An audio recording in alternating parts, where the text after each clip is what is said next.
What's up, everybody, and welcome back to the Steelhead Alley Podcast. I'm Kyle, and as always, I've got my co-host Zack here with me. And today we're diving into one of our favorite topics, the differences between trout and East Coast steelhead. We're breaking down what separates these fish beyond just size, from the lake run migration and those chrome bright arrivals, to how they slowly transform in the tributaries, taking on those trout-like colors as they settle into spawn. We'll talk about how all of that impacts your approach, from etiquette to fly selection and presentation, to the small rigging tweaks that could help you find success chasing these incredible fish. And of course, we'll paint the full picture, staging fish in the lake, changing temps, and the flows and conditions that set the tone for each bite. Whether you're chasing fresh chromers or colored up steel, this episode is all about what makes those experiences unique and how to approach them to find more success on the water. We've got plenty to keep us busy in this one. Now, let's get into it. What's up, everybody? Welcome back. Episode 4, Steelhead Alley Podcast. We are back, and we are talking about the differences of trout and steelhead. We got middle of October, getting into that cold weather. Steelhead season is basically here. Fish have started running, and we got our first trip coming up in like 4 or 5 weeks. So talking about the differences in the water and how we approach them. Zach, how's it going, dude? Good, man. It's the meat and potatoes of this podcast. That's why we're here. Getting into it. Steelhead Alley Podcast. I like it. So, Zach, trout and steelhead, when you think about the differences, when you got into it, years ago, first trip, leading into it, talking about steelhead, what were your expectations like steelhead versus trout? What did you think was similar? And then what did you learn after that first trip, after that first take? Where did it start for you there? Going into the first trip, I was very naive. I just considered it like, oh, we're fishing for big trout. I heard you talk about it and some other guys talk about it. There's a big difference. You're gonna know as soon as you hook one. And I just kind of was like, okay. I catch trout all the time. It's a big trout. I've caught big trout. I thought it was gonna be pretty similar. There's a lot that is the same. So it does make sense. They are trout. I had a very similar mindset as well. But the differences show quickly, right? Yeah, for sure. I've said this before, you don't know till you know. The first fish I hooked up there was a brown trout. I was fully prepared to catch steelhead. I'm in a whole pod full of steelhead, and I catch the only brown trout in the hole. Caught a quality brown. It was 18, 20 inches, but you're expecting these giant 24 or 26 inch fish, and you catch a 20 inch brown is kind of, I don't want to say a letdown, but there's a difference in hooking even the biggest trout I've hooked in my life to hooking an average size steelhead, and all it amounts to is the ride. Yeah, it's the ride, man. That's well said.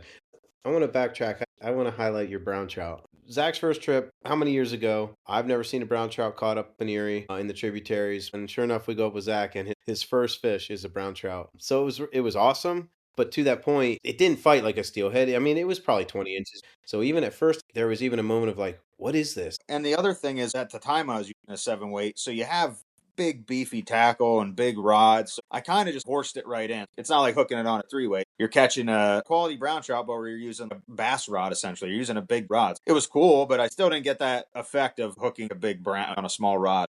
And it was lazier.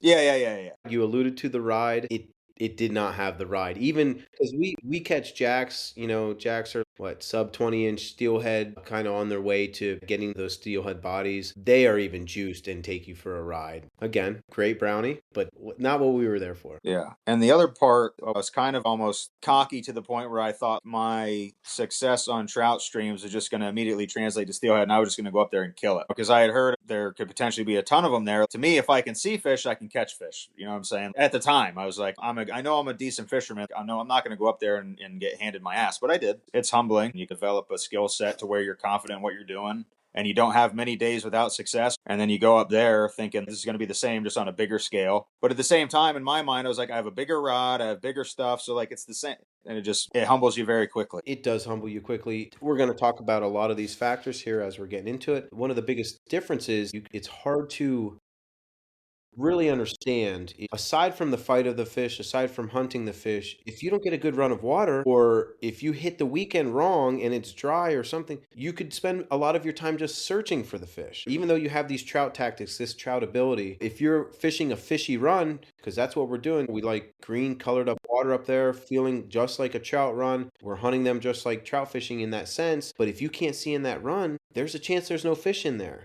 Whereas if you're fishing a wild trout stream in Pennsylvania, if it's a fishy run, they may not bite, but you're darn confident that there's fish in there in some capacity. That's not the way it is with steelhead. So that's humbling because you don't fully understand that concept. Yeah, it doesn't matter how great your drifts are or how good anything else is. If there's no fish there, that don't matter. Or if you're limited to certain stretches of public water, and kind of like those early days before we really started exploring different streams and getting out there, a lot of times you're battling other people for spots, and that makes it even tighter, and that makes it harder to get in a good drift or even fish those steelhead the way you'd want to fish them. That was the thing that almost turned me off of it. Because again, early days when we hadn't really explored much yet or hadn't really dove deep into a lot of those tribs, we're going to very popular stretches of water. And it felt to me like the first day of trout season. That first hole we were at, we get there before everybody, nobody else is on the water. And then you just see a parade of headlamps coming down the mountain. And then no qualms about it. Just walk and stand right next to you. And how long did I last there? I lasted 5 minutes. I would rather catch nothing than stand next to that many people. I'm not going to fight people to fish. That to me takes enjoyment out of it. I'm there to enjoy myself. I'd rather go on a walk somewhere and not catch anything. The first couple hours, I was like, this ain't for me. And I kind of want to go through that again. It was me, you, and Beaver in that hole. It was the three of us. We beelined it up to that hole. First one's there, pitch dark. No one is in this run. And then minute by minute, you just saw headlamp, headlamp, headlamp. And by the time it got light out, there was 30 plus people surrounding us. And we fished for 5 minutes. I tried to hang on a little bit longer because there was a pot of 50 plus fish there. There was a lot of fish. Yeah, we scouted it the night before. Yeah, you're right. We did. And to bring that all together, we eventually moved and we were around a lot less people. But again, one of the popular name streams at the time, one of the popular public sections. That's the way it is. And if that's the way it was the whole time every year, I don't think a lot of us would have stuck with it. We love steelhead fishing because it's trout fishing with juiced up, humongous rainbow trout. But the reason we're out there is because we want to be in the middle of nowhere. We want that seclusion. We've alluded to that before with fall fishing and different episodes. So had we never gone out and explored a number of different tributaries and you get into that water that you can put some boot miles on and you can get away from people completely.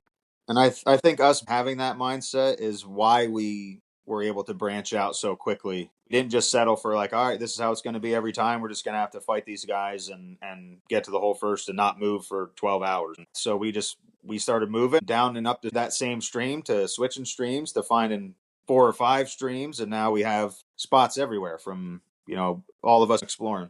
I think internally it didn't take long where we're like, this ain't it. I don't care if there's fish there. This is not it. So my first expectation was slightly even more adjusted because I was still in the early stages of fly fishing. So knew how to fly fish maybe for a year or two and then jumped right into steelhead with our buddy Beaver and his dad Brett. And, we'll get into those guys. They're the OGs. They're the ones that got us into it. And the first section we went was chocolate milk. And so my first time barely knowing how to fly fish, I'm on huge water, roaring. Yeah.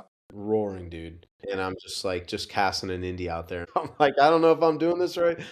But it's interesting because at the time, because I had never caught a steelhead, I had never even seen one in person or anything like that. I didn't care back then. I was just like, this is so different. This is so unique to me. So I really enjoyed it, even in that sense. And we only lasted 45 minutes and we pushed down to the stream we were just talking to, but luckily we got on some private sections and it was wild. Before we get into the actual fighting and takes of the fish, in Pennsylvania, we don't spot fish very often.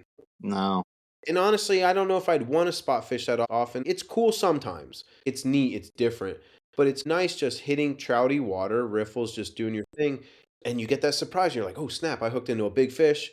When we went to this tributary, it was low and gin clear, but fish were everywhere. Everywhere. There was one pod. 50 was the minimum.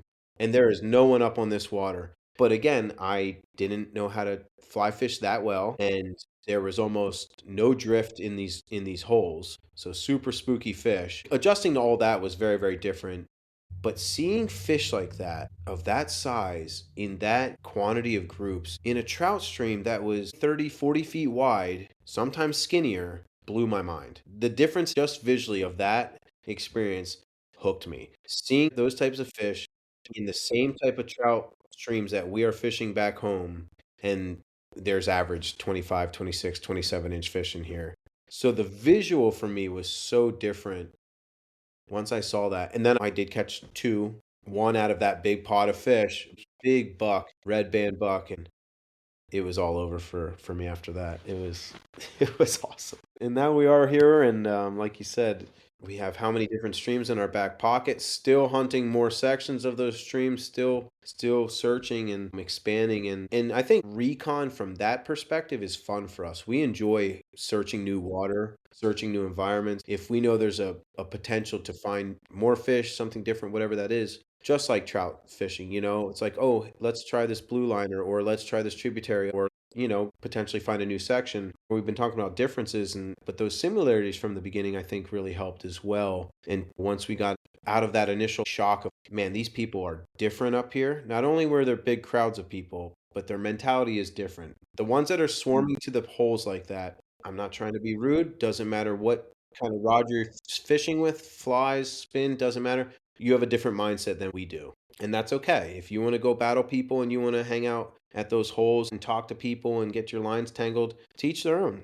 Whatever. That's not us. And it didn't take long for us to understand that we got to get out of here. And hopefully we find something that does kind of get us there. And we did. And it all worked out. But it is different. Yeah. Should we tell the quick story about the spoon guy? I think it's worth it. To the point of this, I didn't really think about the differences of just the crowd fishing, although there are crowds like that for stalking. And I think it's fair to let anyone who's new or getting into steelhead fishing, the mentality up there is different. A lot of those people are fantastic. They're very friendly people. I'm not knocking that. But there's also a class of people that they have one thing on their mind, and that is to fill their stringer. They're not even really there to fish. They're more or less just to get steelhead on their stringer.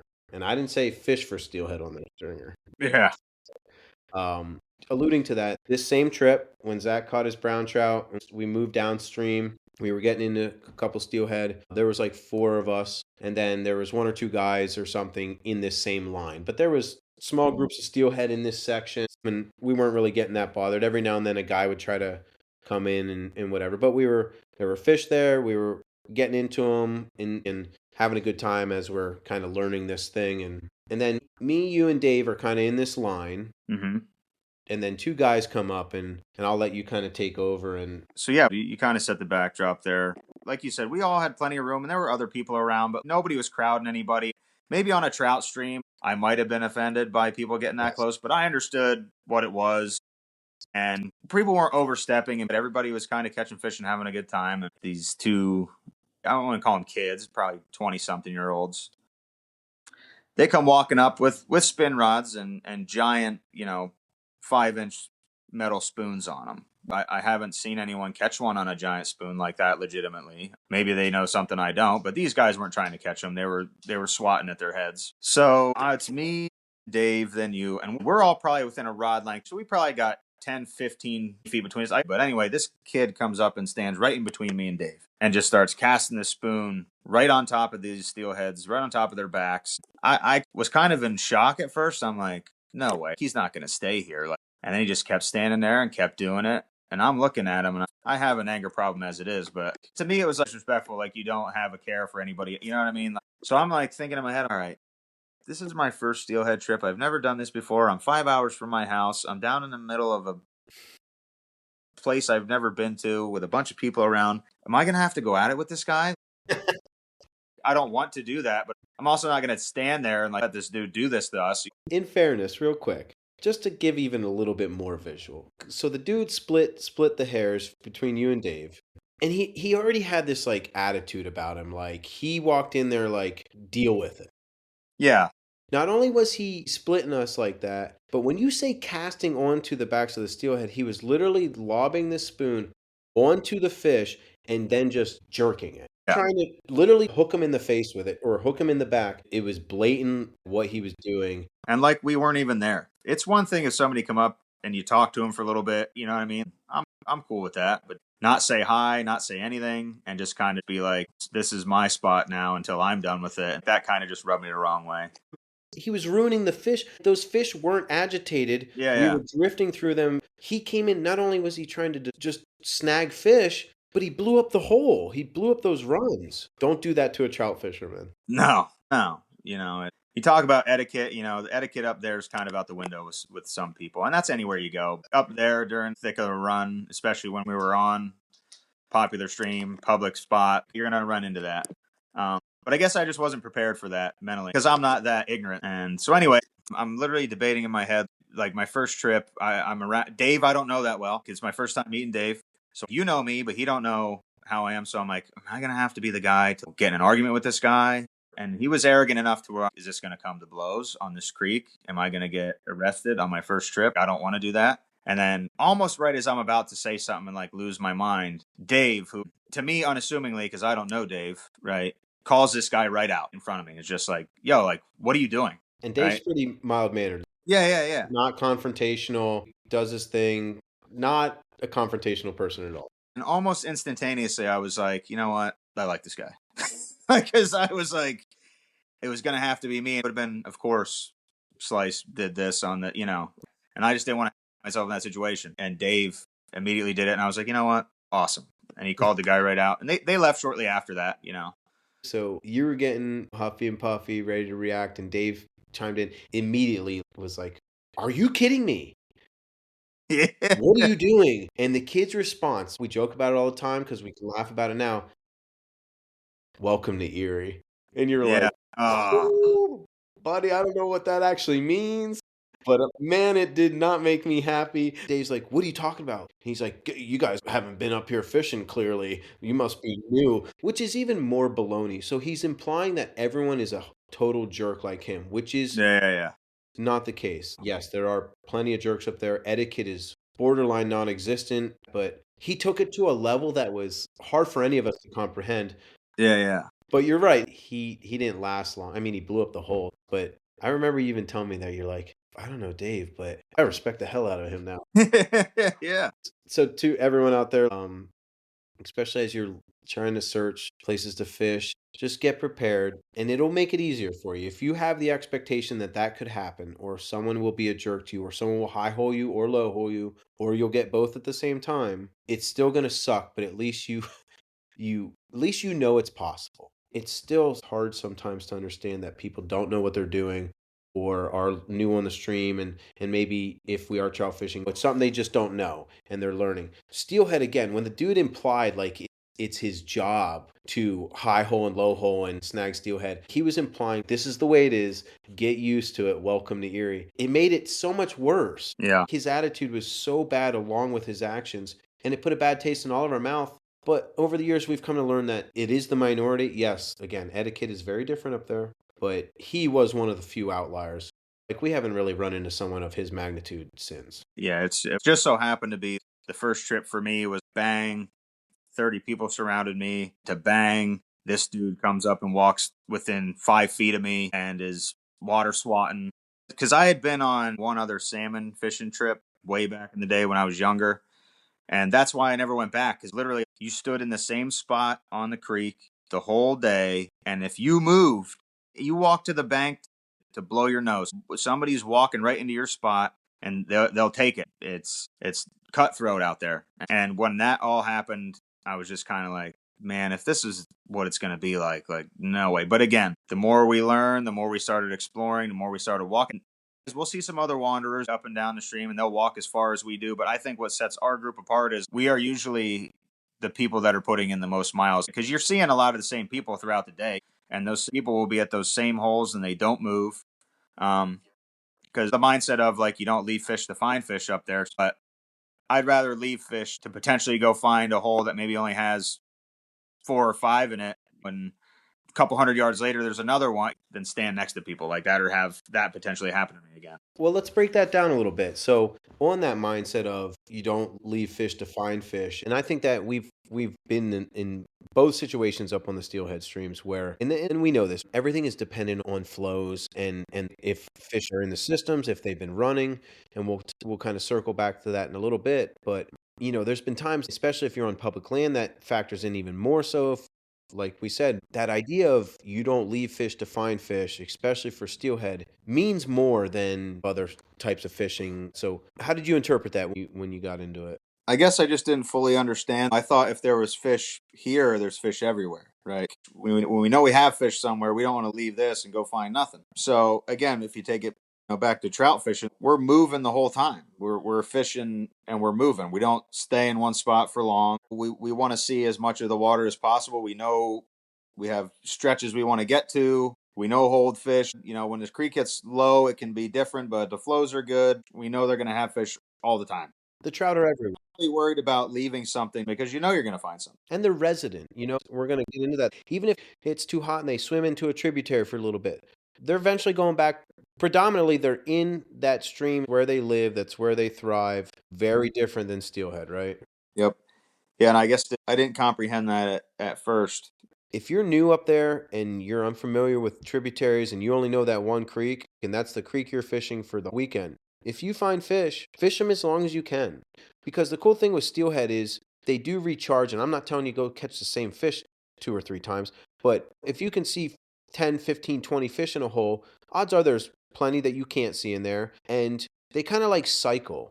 You might get into 5, 6, 7 of them are real hot, and you get a bunch biting and a lot of action, and then for another hour or 2 it dies off, and you get these waves where if you stay in that hole, you can have productive timeline, and then you can have these down timelines. There's been times where we have left and we haven't found fish, and we've had to then turn around and go back. But again, a lot of that was due to certain limitations, not having more opportunities in our quiver and not having 2, 3 other streams to kind of explore further or to leave fish to find fish, right? So I think if you find fish, make it worth it. If you see 2 fish there, try to catch both. If you do, great. Then obviously move on after that. But then in the same sense where the flows are right, the fish are running good, and it's the prime time of the year, there are plenty of times where you can go hole to hole, and there's steelhead potentially in every single one. But either way, there's a lot more opportunity and a lot more fish. So you leaving fish to find fish, I think, can hold true in certain elements. But I think you got to know when to take advantage of it and when not to. If it's bad weather, bad flows, if it's a lack of fish running or something like that, then maybe put that into factor. But if it's prime, then naturally we're going to leave fish and keep finding fish. I think one thing here that you need to point out is having Beaver in the group takes out a lot of the guesswork. Beav is up there before us, and if we go up on Thursday, Beav's usually there before us that day too, so he will have fished that day and done recon to where it takes a lot of our guesswork out. If we don't have that, we can be like, oh, well, we want to go fish this stream this day. But Beav will have already checked out X, Y, Z stream and been like, listen, I think our best odds are here, or this is what this stream was looking like yesterday, but this one looked a lot better. Or I only saw a couple. Having a guy up there beforehand, he takes a lot of that guesswork out. He still does. Yeah. Yeah. That's a great point. We have a recon man. Yeah. Beaver lives closer. He has the luxury of getting up there like a half day before us. And yet, whether he's fished multiple sections or multiple streams, not that he's been like, hey, this is where the pot of fish is, let's go here. Yeah. It's more about the flows are perfect. I got into fish in a lot of the runs. Yeah. And when you're driving 4, 5, 6 hours for all of us, getting that out of the way is huge. Sometimes when we don't have that recon, it does take us 4 or 5 hours. You can spend a half day figuring that out. Half a day just finding the fish. Absolutely. I think we're kind of getting to this overall topic of one of the main differences from trout and steelhead is finding fish. But again, that is trout fishing. But with trout fishing, I'm just more confident that any hole or run, I can catch a trout. With steelhead, again, depending on the flows, the runs, with the time of the year, I don't always feel that way. And that's the biggest difference in that sense of we can fish a run for steelhead. And after 5, 10, 15 minutes, you can be like, there's no steelhead in here. But the wild thing is you could come back 2 hours later and fish that hole and catch 5 out of it. It's just a different mental game in that element. You have to figure that out because those differences, I think, are where it's the biggest thing. And I think on the topic of trying to find them or where we think they'll be when there's been a thick run and we got fresh chrome, or maybe they haven't been running as heavy as usual. Because I feel as though when you get fresh chromers in and they are full energy first coming out of the lake and they're making their big push, you can find them in those thick, rapid runs in that thicker water. And then as the run kind of thins out, you're towards the tail end of that big wave, they start holding off in those calmer holes, the deeper runs, because they're conserving energy. So you can kind of zero in on it that way if you have the prior knowledge what the run's looking like. Yeah, and I think that's a good segue. So let's focus on that now. Talking about fresh chromers and the water that they're going to be in versus steelhead that have been in the system for a while. But I want to back up for a second and just talk about that trigger for those chromers, for those fresh fish. It's like an intuition for them. So they are in the lake the majority of the year, in Lake Erie, Ontario, wherever you're at. They are eating massive amounts of food. So they are growing rapidly. That's the West Coast steelhead mentality. They go in the ocean. Our fish go in the lakes, a lot higher food substances, bait fish, crawfish, you name it. It's a plethora, right? So they're growing rapidly. Then they get this trigger. They have this sense where they need to spawn. And the cool thing about steelhead versus other anadromous fish, salmon, they spawn, they do their thing. And even on the way up, they're already dying on their way up. Steelhead, they go back to the lake and they do this cycle over and over.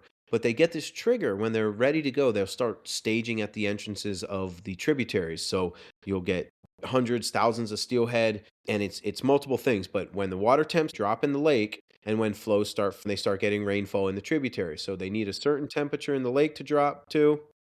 And then they're like, boom, it's that time. And then they start running up those tributaries. And those fresh fish are hot. And we call them chromers because they are dime bright. They're shiny literally as a dime. And they even look different, right? And they do that because they match the way the lake is. The lake is big and open, so their back is more blue almost. Their walls are shiny, reflective, and they're more scaly. You know what I mean? They have this mentality of, I need to go as far as I can. I'm gonna eat on my way, get some nutrients. But they're going up there for one reason, right? They're going up there to spawn. They're going up to procreate. Whether they are successfully spawning and recreating, there are wild populations up there. They estimate 30% depending on the tributary, the system. But that doesn't matter. Their mindset is spawning. So whether it's successful or not, it doesn't matter. So as they're coming up, and these fish can move miles in hours if they really wanted to. If they have the flows and if they have the want to, they will do it. But those fresh chromers are different. They are different looking. They're different acting. You fish them differently than you would a steelhead who's been in the system for 3, 4, 5 months, who's done its thing, who's just kind of hanging out up there until he's ready to make that journey back to the lake. Once they've been in there, they look trouty. They've got the dark backs. They've got the red bands on their sides. They literally look like a humongous rainbow trout. They're also sitting differently. They're sitting lower. They're sitting slower. So, Zach, you kind of got into that.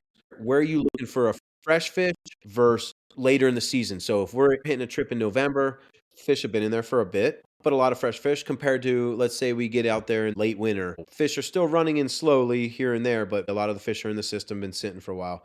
What do you look for when you're chasing fresh fish versus later winter? Where's that difference for you? I equate the fresh chrome. I fish the stream like I would the middle of the spring.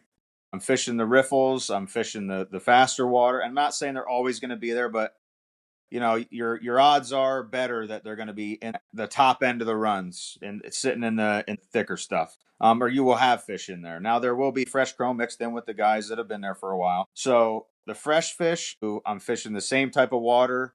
I think is juicy in the middle of the spring on a trout stream. A nice riffle that kind of slows down a little bit. And then the ones that have been in there for a while, I fish it like I would winter. You're fishing the tail end of the run, the deeper portions of the run, the slower parts of the run, right? That's at least my experience and the way I look at it is that, a lot of those chromers you'll catch in the runs that look the troutiest and look the juiciest, or the areas you would focus on in the middle of April, they're going to be there. Just like a trout would be in the riffles eating nymphs, those steelhead are kind of in the same area.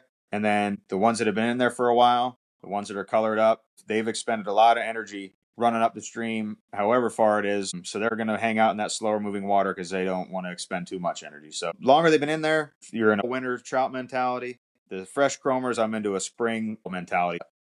I think that's perfect, man.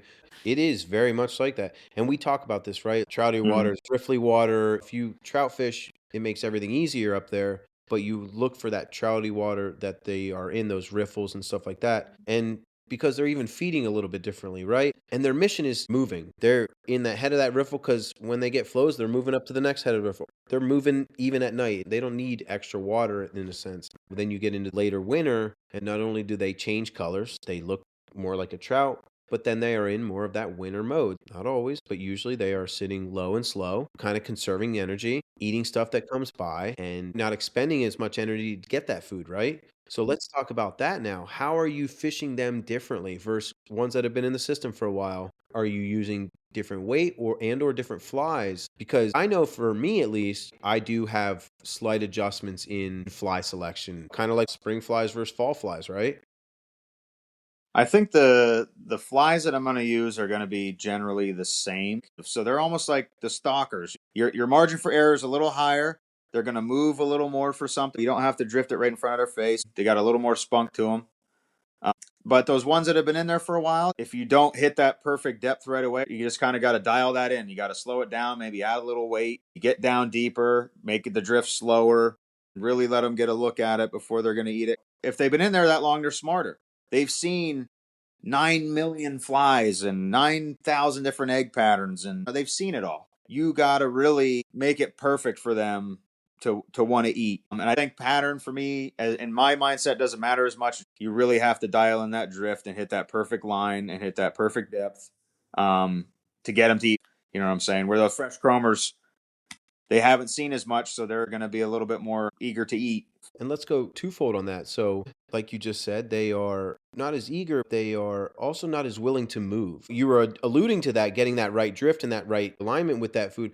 And then here's the other thing is maybe they already did spawn. And there's a different mindset in itself right there for that fish and how they're going to attack a fly or eat or whatever. When I think about it, so something I've noticed over the years, when I say fly differences and approaches, I guess I'm using the same flies, but what I'll notice is they will hit certain flies more in early winter versus later. So, for instance, we always have an egg on, right? PSA, y'all, if you're just going up steelhead fishing, you better have an egg on, or you better have egg flies ready to rock, right? So, if we're double tandem rigging it and we got two flies on, we always have an egg on the top.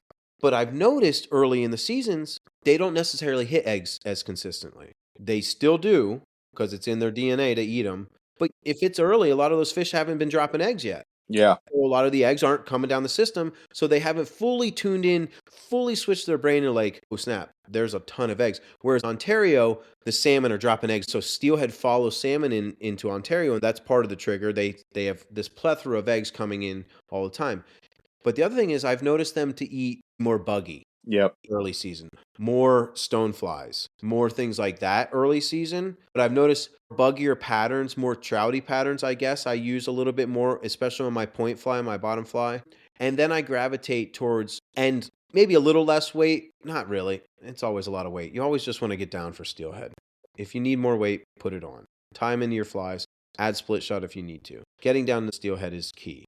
So I've kind of gravitated to more buggier patterns on the bottom in early season. And then when I get into later winter, I highlight more of the flashier stuff, the tinsel, hot spots, flashier colors, and things like that. So I've noticed over the years that does have some type of consistency to it. But again, I'm using all the same flies and I'm always rotating those early season to late season. I'm going to tell a quick story. This is only my second or third year going, but this was a real revelation in the sense of the way steelhead are. So it was me and Dave. We found these fish. We were all pumped. We even had to break a little ice. They were settled. We were ready. We were getting in there. I'm drifting and he's drifting and then we're rotating where the pod's kind of hanging out. Nothing, or maybe like one bite. And I was fishing more indicators back then. I literally adjusted my indicator 6 inches. Went a little bit longer. So those flies went a little bit deeper. I got one or two right away. Told Dave, adjust that Indy. Sure enough, he caught fish. And I didn't realize how crucial the depth of your flies are for steelhead versus trout. So if you see fish or if you're in fishy water that you believe there's steelhead in and you can't get them to bite, go deeper. Adjust your depth. It should be one of the first things you do. So if you're not getting action, maybe they're spooked. Of course, that's a possibility. Or maybe they got absolutely pounded the day before by another group of people. But I'm telling you, there's a very good chance if you just adjust and go deeper, because you kind of have to bang steelhead in the face with your flies. It's just different, but that's just the way it is, especially in the dead of winter. If that water's 33, 34 degrees, They do not want to move. So if you see a couple fish in this deep green hole, the water's beautiful, you can see some bodies or you can see some dark spots, and you're like, man, I'm not sniffing anything. You're just not banging them in the face. Go deeper. I fully believe that that will make or break a trip. And if you're struggling, start there. Yeah, I think it's important to know you could be a fly fisherman, but not really a winter fly fisherman, right? If you're going to go up for steelhead, it's going to be in that late fall, probably wintertime. Now, the time you're going to be fishing for these steelhead is going to be a lot different than probably the time that you've spent on a trout stream, spring, summer months. My point is, like, trout on a stream on any given day will feed on 3 different columns of that water, right? They'll feed in the bottom, they'll feed in the middle, and maybe you're swinging wet flies, you can get them to hit. Then there'll be a hatch come off and they'll hit the top. So your margin of error, if you don't get a perfect drift, your fly kind of flings up at the end of your drift and you catch one on the swing, that can happen on a trout stream. You don't always have to hit it perfect. You might catch that fish at the end of the run that's sipping emergers. There's a lot of different factors there, where steelhead, in general, they're going to feed in one column of that water. And if you're not in that column, you're not getting bite. You're not catching fish. Like you said, if you're not hitting them in the nose, you're not catching fish. Trout can switch that column of water in which they're feeding in minutes. They can switch that column of water. Where steelhead are going to stick to their level, you got to hit that mark. And like you said, if you're seeing fish and you're not catching them, a lot of the times you're not getting deep enough. If you can get deep enough, you can generally get one to hit. I like it. That's a good way to put it out with the multiple columns of trout fishing. You could see a hatch go off. Those fish are hitting emergers or they're hitting the top. And then that hatch dies off and they're back down and they're eating nymphs. And we do see steelhead rise to the top. Yeah. It is awesome. Seeing a steelhead sip the top is really, really cool. It's few and far between. I've seen plenty of them though. But to the point, I can't even see what they're eating. I have no idea. But if you're thinking about those 3 columns, those steelhead most of the time are not touching the upper 2. It is that lower third column, and you got to get in that lane, get in that zone. And if you don't get there, yeah, you're not going to have much success. They are just not going to move for your flies, especially as you get later in the season. I think that's where switching to Euro nymphing for them, I'm constantly adjusting your bobber and trying to figure that out to where if I have my Euro nymph rig on, I might just hold my rod a little lower to get a little deeper. I might just hold it up a little higher to get a little, you know what I mean? You can adjust on the fly, right? Because just because you add weight to your indicator doesn't mean you're going to get down deep enough. You only have 4 feet of line out below your indicator. You can put all the weight you want on it. It ain't going to go past 4 feet. So you're going to still have to adjust. With the Euro rig on, there's a lot less guesswork in there. You can kind of figure that out quick. I love that. That's a great way to bring it into why we got into tight lining for trout and steelhead too. You were like, hey, let's bring this into steelhead. And that's where we've been for years. And I really like what you said. You can adjust that depth so naturally and so quickly, where that one drift, you're like, I know I wasn't deep enough. And you literally just drop your sighter 6 inches. And there you go. You can hypothesize and answer those questions a lot quicker in tight lining. I do want to kind of bring it back to one final question, just for fun, as we're closing it out. When you get the feeling of that first steelhead grab, how does that compare to a trout strike? Hooking a trout, when they bite your fly and they feel that pressure, they're very erratic. They can go left, right very quick. But a steelhead is just like a hook into a cinder block and then just a steady dogging you. You hook them and it's just a steady head shake and they're just dogging you down. You just feel like you're never going to be able to get a handle on them. When's it going to stop running? Is it going to stop running? It's almost like hooking a shark. And if they don't want you to move them, you are not going to move them. If a trout holds up in a riffle, even if it's a nice sized trout, I can turn that trout's head pretty much whenever I want. Now, again, there are exceptions to the rule. Every fish is different, but a steelhead, they ain't going to move till they want to move, and they're not done till they want to be done. You know this. I try to horse them all the time. You put the screws to fish steady. Yeah. I think in my brain, the more time I spend with them on the line, the more time there is for things to go wrong. So I'm trying to power them a little bit. I'm trying to put the screws to them, but a lot of times on a bigger one, it just don't work out that way. You're not going to move them unless they want to be moved. On a fly rod, especially I'm using a 4-weight fly rod. I ain't moving them if they don't want to be moved. Good point. And we'll talk about gear and stuff as we get into our prep episode next in episode number 5. But yeah, Zack's fishing his 4-weight out there now. I'm fishing a 7. Most of us are in that 7 range. But even with the 7, you hook into a massive steelhead and you're in that above 28-inch class range, you're hitting that 8, 10, 12 pounds plus or whatever, to your point, if they don't want to move, they don't. And if you force them, you're breaking off or you're slipping the hook. That's the other thing. Like you can slip a hook a lot easier because they're so big, powerful, and juiced, and plenty of them will just go nuts. Chromers will just zip and go wherever and jump. But the big ones, it's bulldogging you, and you're basically just holding on, and you're just keeping pressure. That's all you're doing. Your side pressure as hard as you can, and you're just waiting until that fish gets somewhat tired to where you can lift that head just a little bit and get that thing out of the water. I really like when you said it's like hooking into a cinder block because it's very descriptive. Unlike that trout set, where if you hook into a 6-inch trout and you pop that trout out of the water, that doesn't happen with steelhead. It is an abrupt stop. You're setting the hook, but you're not moving that trout, so it's just hooking into a cinder block. I've had some aggressive takes, but it's just like the takes are so subtle that you're like, dude, they're so subtle. Good point. And with a lot of times with trout, they hammer it and it's boom. Whereas steelhead, especially when we're tight lining, your sighter's going all of a sudden it'll just stop. And you're like, am I snapping at the bottom? And hook set and then just boom, boom, boom, boom, boom. They just start dogging you. With steelhead, you don't feel much. You got to really pay attention to your sighter. And it's a very, very subtle take. And then it's almost just like am I snagged? Dude, there's been plenty of times where they can hit so soft, so soft on your fly. These massive fish can hit so soft. And, we've dialed in our sighters very, very well. But for how big these fish are, you're surprised at how subtle they can take a fly. And so then there's a little bit of question when you're setting that hook. I think that was a bite. So you set it because we always set. If you have anything that you think is an indication, you set that hook. Set it and forget it, right? But there's a little bit of question behind it. And you set that hook and then you stop on that cinder block. They start head shaking violently, thrashing under there, dogging you, or they're jumping out of the water, or they're taking off and going 20, 30 yards downstream. You get this very brief moment where it's in between where you've noticed that sighter flickering, adjusting slightly, and then you set that hook. You're like, I think this is a steelhead. And then all of a sudden it goes nuts. All hell breaks loose. There's like this moment of clarity for a half a second, and then it goes to absolute insanity. And whether it's a big fish and going nuts on you, ripping line out of you. And we know how big fish are. They always know where to go. If they're not just going down deep, they're going to that one log pile. They're going to that rock edge and they're slicing your line. They're the best at that. But yeah, there's just this brief moment where you have that slight question and then that fish answers that question and you're like, it's on, let's go. There's nothing like it. For people that have done both, think about this. How often do you lose a steelhead right on an initial hook set? How often do you snap the line? It's not often.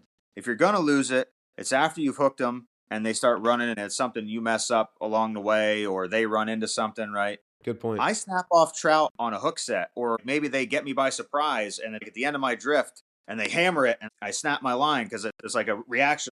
That's the difference in the bite. Where a steelhead, it's always the hook set goes, the run, and then maybe it's a run and a snap. Steelhead, it's so subtle that you can lay the meat to them. You're not going to snap off there.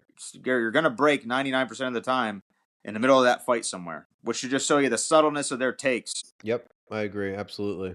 Let's kind of highlight that as we're wrapping it up here in the end. Be prepared to lose a lot of fish. The steelhead catch rate, the land rate is estimated at like 30%. So if you hook into 5 fish and you land 2 of them, you had a great trip. That was a good success rate. If you land 50% of what you hook into, you had a great success rate. And honestly, we get into that mode, right? Steelhead is one of those species that we count hookups. It's because of how powerful and how crazy they are. You count, I hooked into 13 and I landed 7. Those statistics of how many you hooked and how many you landed matters to us.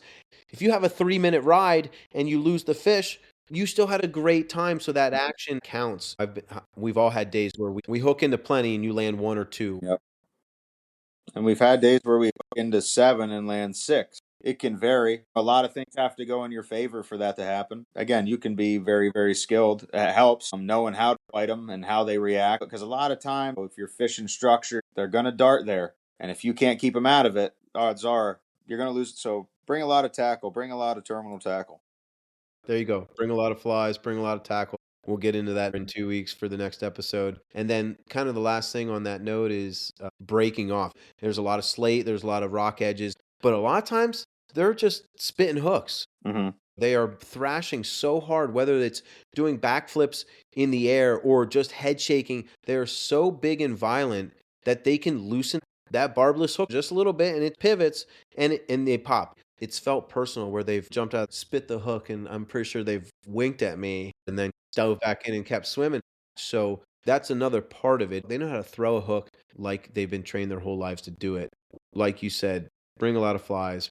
Be prepared to lose them. And how many times, because we run tandem fly rigs, how many times do you have a perfect hook on, say, your eggs on top, and they will wrap that bottom fly in their tail, and then you're done. The tail wrap, you're done. We've landed them. We've done it. But as soon as I see a fly is wrapped in the tail and it makes another run, I'm almost guaranteeing I ain't getting it. Another good point. If they don't spit you, there's a good chance they're wrapping you. It's really tough on the fish because you got to fight them twice as hard. You have no leverage on them and stuff. It's possible. Odds are you're not going to keep that fish on. That fish is going to get off you at that point, like you said. Yeah, and honestly, if it's tail wrapped and I don't have a shot at it right away, I'll kind of just hold my reel and I'll let it break. I'm not there to put any more stress on it than it needs to be. I'm probably more than likely going to have some more chances, so I'll hold it and let it break. Those fish are already highly stressed. A lot of those fish are being caught more than once by other people, trying to protect the resource. So yeah, and odds are if you're into that one, you're probably going to be into another one. So let it go and get back in there. Overall, I think we hit it pretty good. Trout, steelhead, a lot of similarities, a lot of differences. Focus on those little nuances, those slight adjustments. Think about the differences of the fish and the settings that they're in. What is their prerogative? What is the mindset of a steelhead versus a trout? And if you apply that mentality with some of these little adjustments that we've been talking about, you should have success. Get out there and explore and enjoy that process. And the more you do it, the more success you will have. Different game up there. Once you get a taste, you realize the differences, and you gotta have a little bit of adjusted mindset to cater to those differences of such powerful, energetic fish that, again, they have one thing on their mind, and it's really mostly just spawning, right? So, Zach, anything you want to close out with? I think we hit it pretty good. The differences are subtle, but they're big. So recognizing them as soon as possible and making those adjustments will benefit you greatly. It's all going to be trial and error. I'm always looking for new tricks and new tactics, and so don't get discouraged if you go up there and get skunked or you go up there and have a bad weekend. Right, just keep hunting. Can keep trying. Odds are you will get skunked. Odds are you're going to have bad weather or a tough weekend, but that comes with the territory, right? We know that it's part of the game, but that's what gets us back up there. You have those tough days, and it makes you want to get a good day even more. So enjoy that process, enjoy that time, enjoy the recon. I think we've really come to appreciate over time where we've been and where we're at now, and having the experience and the knowledge. So, enjoy that process, everyone. Enjoy that learning curve, and it only takes one steelhead, and once you get there, it's a fun ride. Yeah, that makes all the bad a little bit easier to digest. You know what I mean? We've alluded to this, but one of those fish is special. Embrace it, enjoy it, enjoy your time in the water, y'all. All right, everybody, get ready. We got some steelhead trips coming up. So next episode, we're doing a whole prep for the trip, going over the gamut of gear, clothing, checking gauges and flows, and kind of going over our process for each trip and how we go through it. And then you guys can think about that mentality as you're getting ready for your first trip and some of those things that have helped us and that we've learned along the way. All right, everyone. Episode 4, differences of trout and steelhead. Thanks for tuning in. We'll catch you all in a couple weeks. Steelhead Alley Podcast. Thanks, everyone. Take it easy.